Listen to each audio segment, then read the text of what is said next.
hayotda ikkita inson ishlamasa ham bo'laveradi. Birinchisi, ota-onasini rozi qilib, ularning xizmatida bo'lganlar. Chunki ular qaysi bir ishga qo'l ursa ham baraka yog'ilib ketaveradi. Ikkinchisi esa ota-onasini norozi qilganlar. Ular kecha-yu kunduz mehnat qilsa ham afsuski baraka bo'lmaydi. Chunki yaratgan ota-ona haqqini juda ham ulug' belgilagan. Ya'ni o'ziga ibodat qilish barobarida ota-onaga yaxshilik qilishni buyurgan.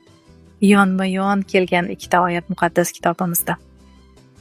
Ey otam zolimda, ey onam bemehrda deb o'zingizga yo'l qidirmang. Bu tanlov emas. Bu Robbimning qat'iy buyrug'i. Ota-onani haqqi faqat hurmat qilib qo'yish bilan tugamaydi.